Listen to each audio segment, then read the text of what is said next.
নমস্কার। যুক্তি তর্ক সঙ্গে অর্কয়ে আপনাদের স্বাগত।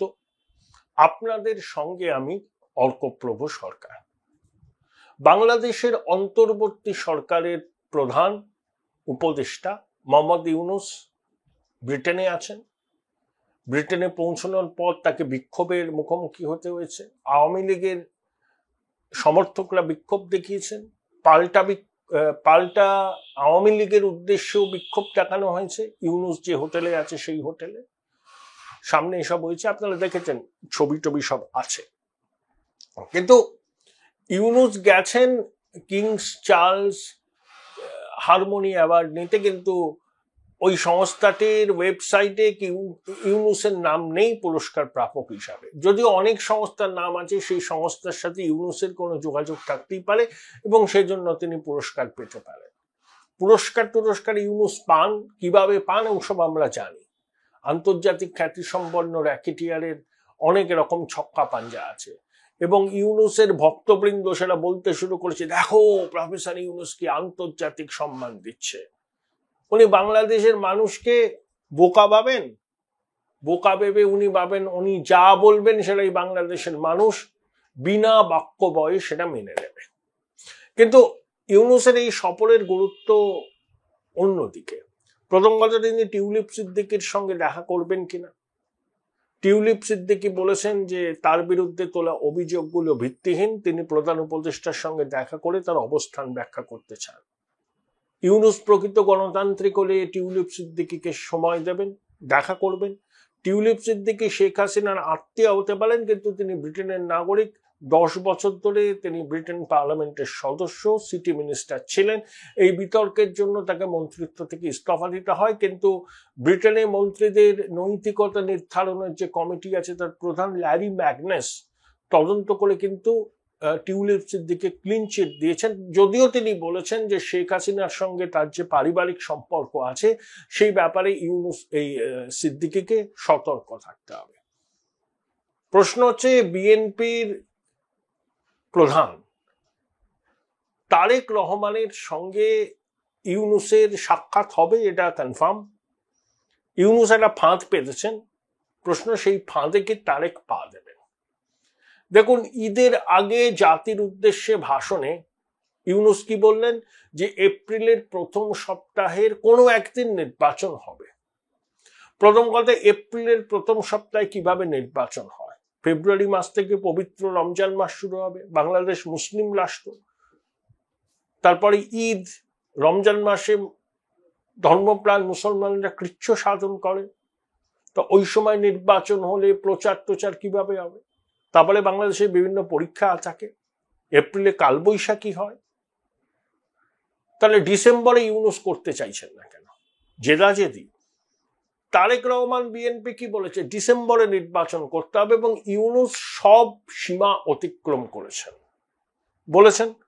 বিশেষ করে ওই চট্টগ্রামের বন্দরকে বিদেশি কোম্পানির হাতে তুলে দেওয়ার পক্ষে ইউনূস যেভাবে সওয়াল করেছেন, বলেছেন যারা এই সিদ্ধান্তের বিরোধিতা করছেন জনগণকে তাদের প্রতিহত করতে হবে। কারা বিরোধিতা করছে? বিএনপি এবং সেনাবাহিনী।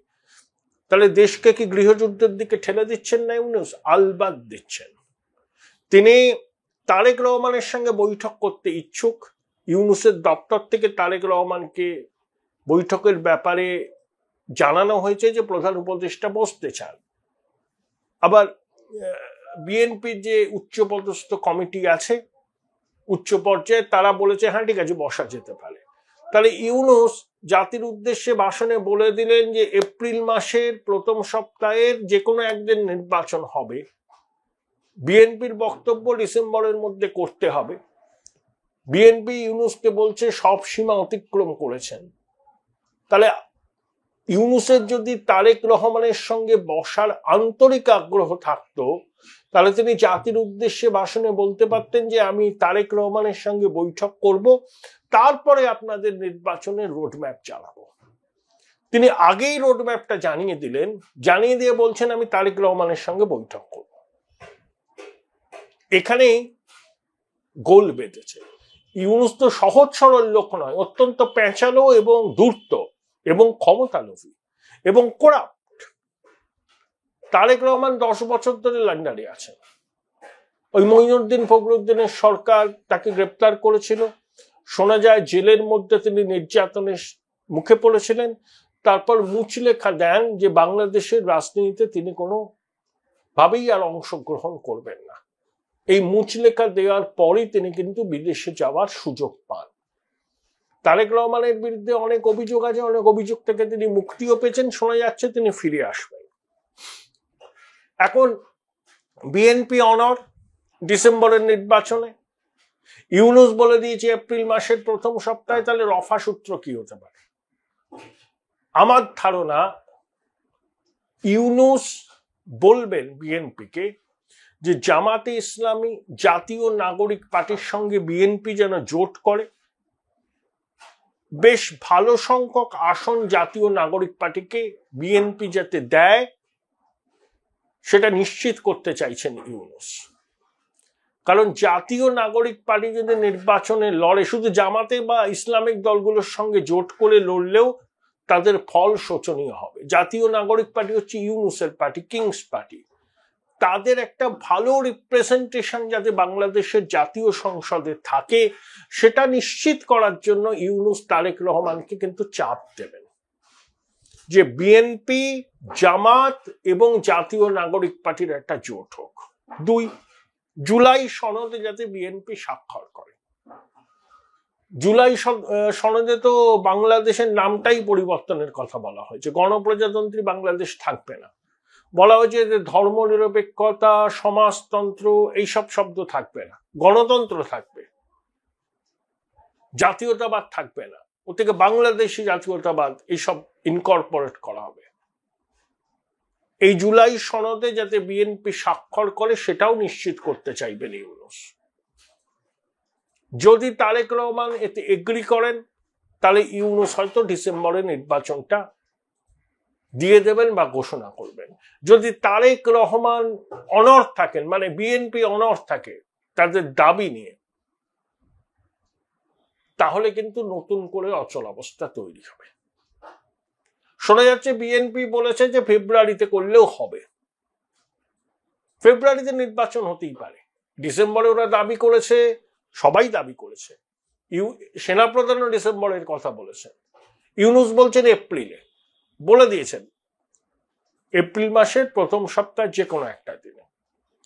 তাহলে এই রফাসূত্র বেরোতে পারে যে ফেব্রুয়ারিতে নির্বাচন হোক, 1 মাস বাদে, ডিসেম্বরের 1 মাস বাদে। কিন্তু সেটার জন্য কিন্তু বিএনপিকে ইউনূসের দাবিগুলো মানতে হবে। ওই জাতীয় নাগরিক পার্টিকে আসন ছাড়তে হবে, সমঝোতা করতে হবে এবং জুলাই সনদে সই করতে হবে। ইউনূস চাইছে যে মুক্তিযুদ্ধ বিরোধী শক্তি বাংলাদেশের জাতীয় সংসদে উল্লেখযোগ্যভাবে থাকুক, তাদের উপস্থিতি যথেষ্ট হয় যেন, সেটা নিশ্চিত করতে চাইছে।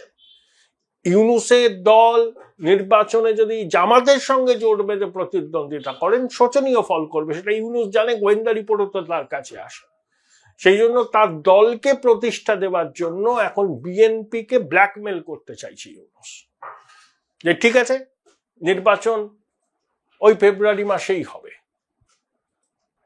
কিন্তু বিনিময়ে জোট করতে হবে এবং জুলাই সনদে স্বাক্ষর করতে হবে। সুদী বৃদ্ধ অত্যন্ত ধূর্ত, ওকে কেউ, ওর ফোলা ফোলা গাল, ওর বড় বড় কথা শুনে কেউ যদি ওকে সহজ সরল ভাবেন, তিনি মূর্খের স্বর্গে বাস করছেন।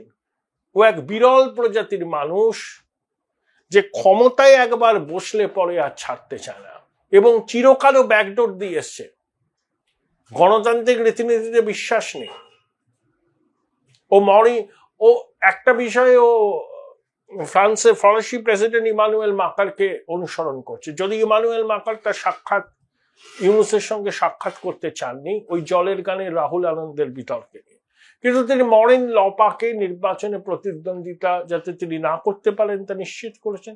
ইউনূস এটা আবার মেনে নিয়েছেন, সেই জন্য তিনি আওয়ামী লীগকে কার্যক্রম নিষিদ্ধ করেছেন এবং আওয়ামী লীগের রেজিস্ট্রেশন বাতিল হয়ে গেছে।